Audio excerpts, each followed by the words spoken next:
Basic versus bougie. Rice Krispies treats. Hey guys, it's Zung, and today I'm gonna be making one of my favorite no-bake dessert slash snacks, the Rice Krispies treats. They're a lunchbox staple, and we're gonna make them really easy and kind of fancy. So let's get into it. I'm gonna start with a pretty big pot here because you have a lot of things to put into it, and I'm gonna turn it on to medium-low heat. So once it gets nice and hot, I'm gonna add my butter. So for the butter, I always love to use salted butter. I grabbed the right one this time. It's the yellow package, but you can use any salted butter you have on hand.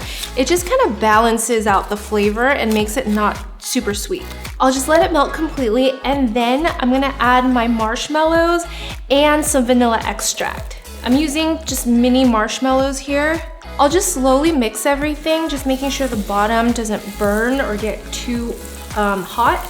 And I just wanna keep stirring until the marshmallows is completely melted and it just looks like one cohesive white paste or cloud.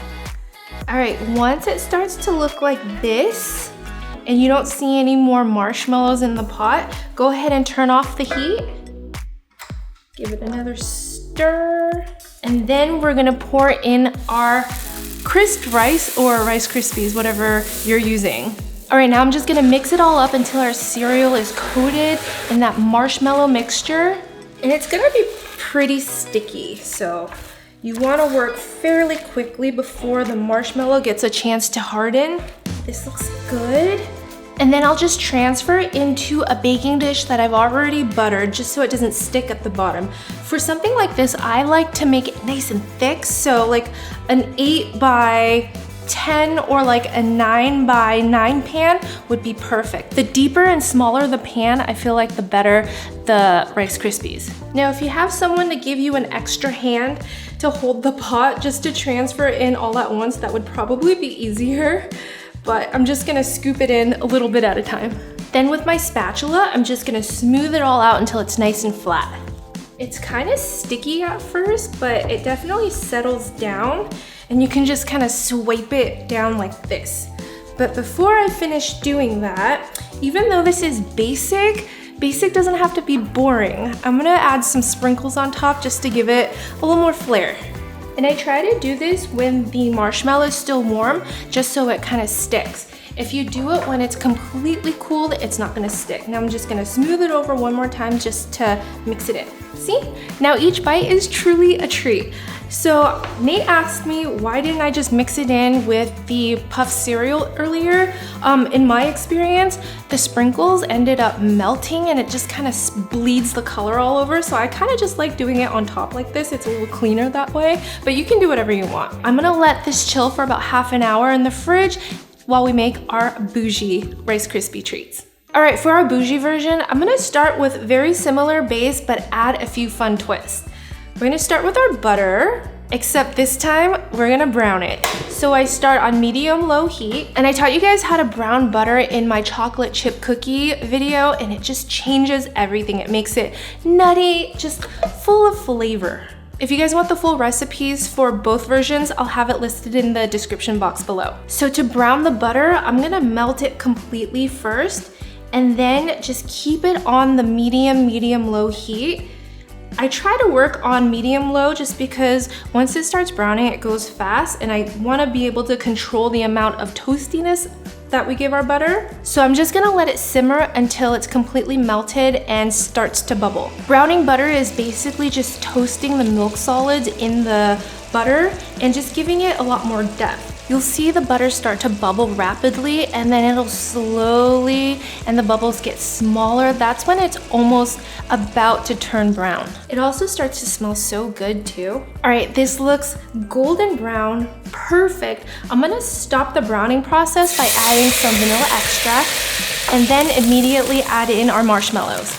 Now, if you notice this version, I'm using the jet puffed, the larger size marshmallows. Honestly, it doesn't really matter what size you use. It's just I had 2 bags and I just wanted to show you the difference between the two. For the jet puff one, you can use the full bag, whereas the miniature ones, I just measure it out to be like 4.5 cups. Now we'll just let it melt all the way until it becomes like a puffy cloud. This one tends to take a little bit longer than the miniature size. So because it's taking a while, go ahead and crush that like button and don't forget to hit subscribe to see more fun videos, and comment below and let me know when the last time you had a Rice Krispies treat. Because for me, it's been quite a while, but I get cravings for them all the time. I love them. Or if you've never had them, I hope you guys give this recipe a try. And don't forget to tag me on Instagram at Honeysuckle.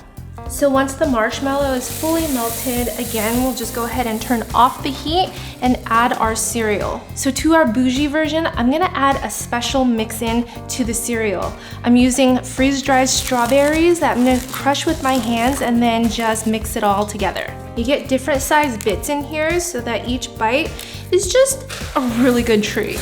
Just mix it all up.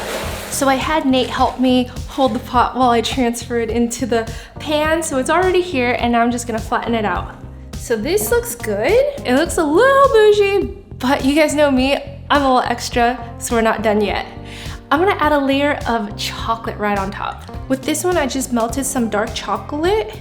I don't want the layers too thick, so I just added a nice thin layer on top and just spread it over. That way it's a little bit easier to cut too.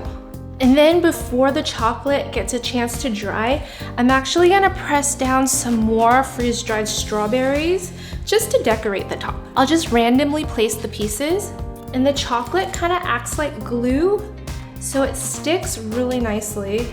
And then the final touch, you can't get more bougie than some gold leaves. I'm taking a cue from Worth It and adding gold leaves on everything because it just makes it that much more expensive. It's my first time working with gold leaves and they're so delicate. I think you're supposed to use like tweezers for them, but I don't really have food tweezers. And then just for good measure, we have some gold dust. I'm finding so many things in my pantry I forgot that I had. This is so extra. But I mean, if you had a special occasion coming up, like an anniversary or a big birthday, this would be so special. So it's totally good. All right, so now I'm just gonna let it chill in the fridge for half an hour so that the chocolate could solidify, and then we'll slice it up.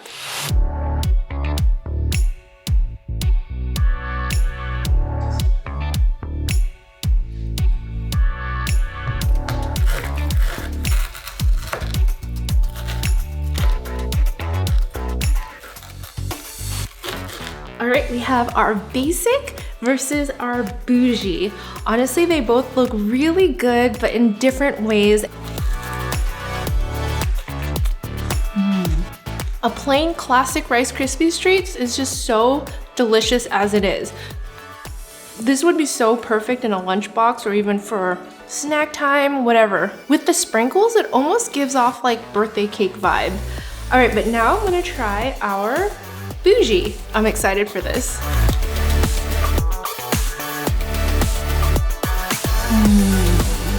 This is just special. Wow. The freeze-dried strawberries on top gives it that really nice fruity kick, and then obviously chocolate. And then you just taste that depth of nuttiness from the brown butter. This is a special treat right here. Honestly, I feel like even with the classic one, you can always brown the butter and just do it very simply as it is and still get something really delicious. I hope you guys are enjoying this basic versus bougie series. Comment below and let me know what you want to see me make next. Thank you so much for watching. I'll see you guys next time. Bye!